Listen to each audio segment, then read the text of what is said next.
English archaeologist Howard Carter's spectacular discovery in 1922 of the almost intact tomb of the boy pharaoh Tutankhamun in the Valley of the Kings inspired an interest in ancient Egypt which still endures into the 21st century. Indeed, the fabulous gold mask of Tutankhamun has become the popular image of Egyptian civilization. The discovery of Tutankhamun's tomb created a worldwide press sensation, and stories spread about a curse on anyone who dared to break into the pharaoh's tomb. The curse apparently claimed many victims connected with the discovery, many of whom suffered death by violence or in odd circumstances. Theories to explain the reality of the curse include poisonous gases accumulating inside the tomb, and even that the ancient Egyptians used atomic radiation to protect their holy places. Tutankhamun.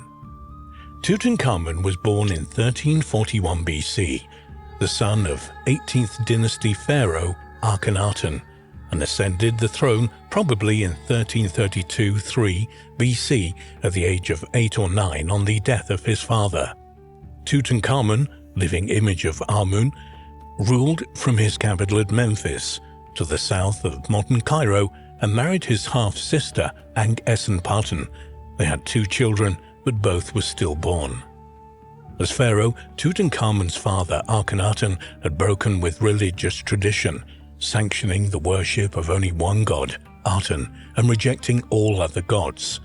Akhenaten, known as the heretic king, had also moved the Egyptian capital from the traditional Thebes, where modern Luxor now stands, to a new city in mid-Egypt named after himself and known today as El Amarna.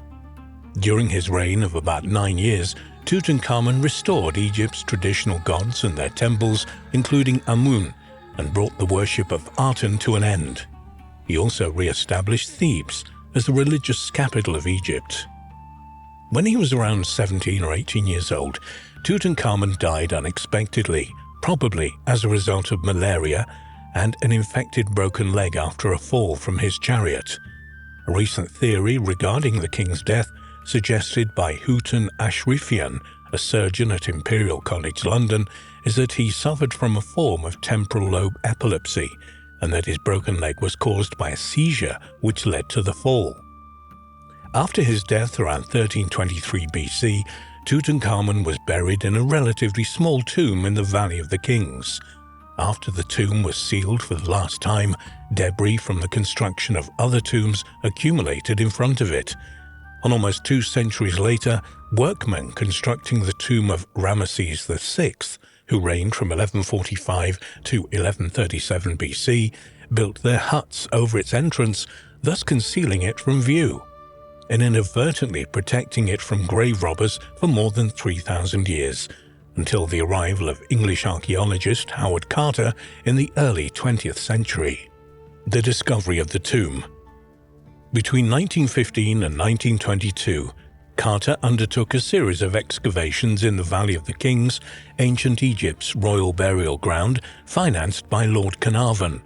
Carter had been determined to find the tomb of a pharaoh named Tutankhamun since learning about a cache of funeral goods recovered in a 1907 excavation sponsored by American lawyer Theodore M. Davis.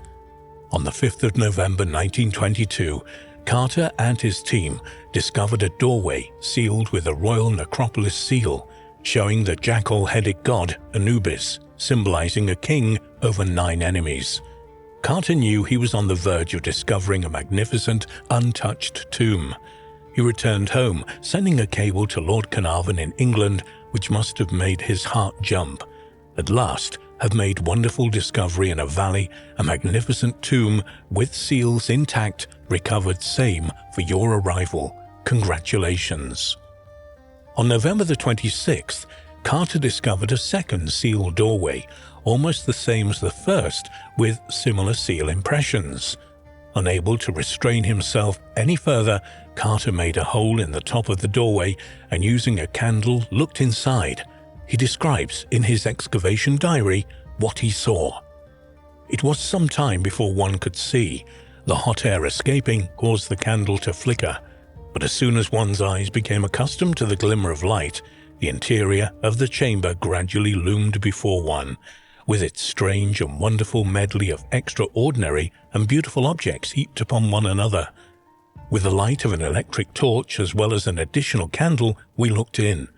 Our sensations and astonishment are difficult to describe, as the better light revealed to us the marvelous collection of treasures. 2 strange ebony black effigies of a king, gold-sandaled, bearing staff and mace, loomed out from the cloak of darkness.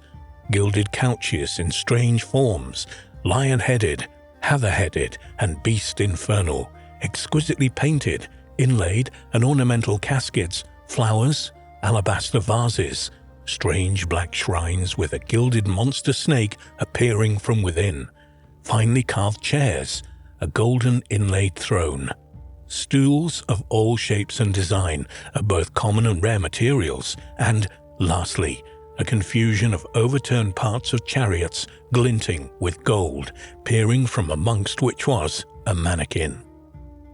A huge treasure of more than 5,000 items were eventually discovered in Tutankhamun's tomb, and when they had been photographed and recorded, most items were shipped to Cairo, where they're now held in the Museum of Egyptian Antiquities. Roughly 700 artifacts were discovered in the antechamber, which seemed to contain the objects used by the pharaoh in his everyday life, and had been deposited in this chamber to follow him into the afterlife. The Curse of Tutankhamun.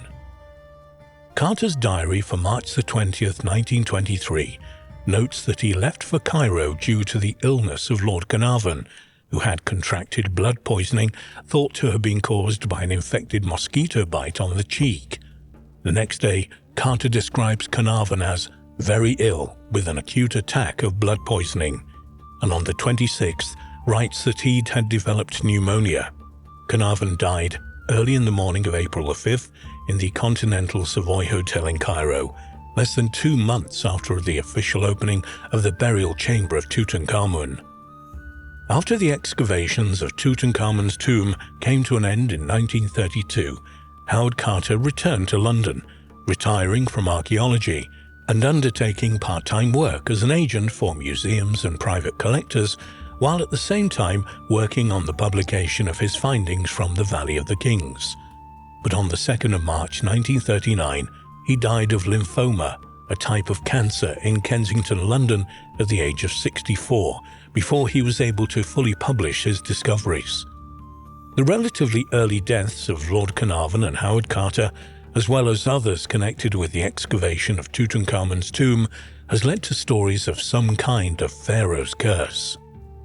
Shortly after the tomb was opened in 1923, a British novelist with an interest in the mystical, Marie Corelli, pseudonym of Mary Mackay, issued a dramatic warning that was published in the New York World, in which she said that the most dire punishment follows any rash intruder into a sealed tomb.